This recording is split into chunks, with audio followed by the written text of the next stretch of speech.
Sugar کے بارے میں دو باتیں تقریباً ہر گھر میں عام طور پر مانی جاتی ہیں۔ نمبر ایک، انسولین آخری حربہ ہے۔ نمبر دو، کریلا اور میتھی ہر حال میں محفوظ ہے۔ لیکن یہ دونوں باتیں مکمل طور پر درست نہیں۔ کچھ لوگ انسولین سے ڈر کر علاج میں دیر کر دیتے ہیں، جبکہ کچھ لوگ ڈاکٹر کی دوا چھوڑ کر صرف گھریلو ٹوٹکوں پر بھروسہ کرنے لگتے ہیں۔ مسئلہ یہ ہے کہ شوگر بڑھنے پر اکثر فوراً کوئی خاص علامت محسوس نہیں ہوتی، لیکن اگر یہ طویل عرصے تک زیادہ رہے تو آنکھوں، گردوں، اعصاب اور دل کو نقصان پہنچاتے ہیں۔ انسولین کا مطلب بیماری کا بگاڑنا نہیں۔ جب ڈاکٹر انسولین تجویز کرتا ہے تو بہت سے مریض فوراً سوچتے ہیں کہ میری بیماری اب بہت زیادہ سنگین ہو گئی ہے، لیکن بحیثیت فارماسسٹ ایک بات اچھی طرح سے سمجھ لے کہ انسولین سزا نہیں بلکہ علاج کا ایک مؤثر طریقہ ہے۔ ٹائپ 2 ڈیابٹیز یعنی ٹائپ 2 شوگر میں جسم اکثر انسولین کو صحیح طریقے سے استعمال نہیں کر پاتا۔ وقت کے ساتھ بعض مریضوں میں لبلبا یعنی پینکریاس کی انسولین بنانے والی بیٹا سیلز کے کارکردگی بھی کم ہو سکتی ہے۔ لیکن یہاں ایک بات بہت کم لوگ جانتے ہیں،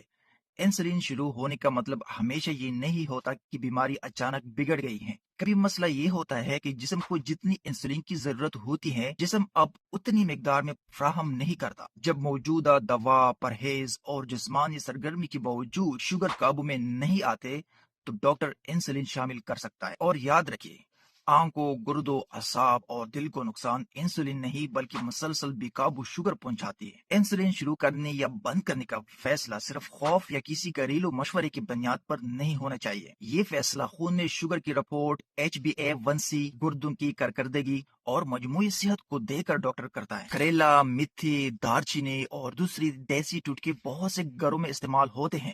یہ درست ہے کہ بعض جڑی بوٹیاں خون میں شوگر پر کچھ اثر ڈال سکتی ہیں، لیکن یاد رکھیے، قدرتی ہونے کا مطلب یہ نہیں کہ کوئی چیز ہر شخص کے لیے محفوظ ہے یا ہر بیماری کا علاج ہے۔ میتھی کی بیجوں میں غذائی ریشہ یعنی فائبر موجود ہوتا ہے جو بعض افراد میں کھانے کے بعد شوگر بڑھنے کی رفتار کو کچھ حد تک کم کر سکتا ہے، لیکن اس کا اثر محدود ہو سکتا ہے اور یہ ڈیابٹیز یعنی شوگر کی دوا کا متبادل نہیں ہے۔ کریلے کے بارے میں بھی تحقیق موجود ہے، لیکن اس تحقیق کی نتائج ایک جیسے نہیں ہے۔ کریلا انسولین نہیں ہے، میتھی ڈاکٹر کی تجویز کردہ دوا کا متبادل نہیں ہے۔ اصل خطرہ اس وقت شروع ہوتا ہے جب کوئی شخص یہ سوچ کر دوا چھوڑ دیتا ہے، اب میں صرف کریلا یا میتھی استعمال کروں گا، میری شوگر خود ٹھیک ہو جائے گی۔ شوگر بعض اوقات خاموشی سے بڑھتی رہتی ہیں، مریض کو بظاہر کوئی خاص تکلیف محسوس نہیں ہوتی، لیکن اندر ہی اندر جسم متاثر ہوتا ہے۔ اس لیے اگر آپ کوئی جڑی بوٹی یا غذائی سپلیمنٹ استعمال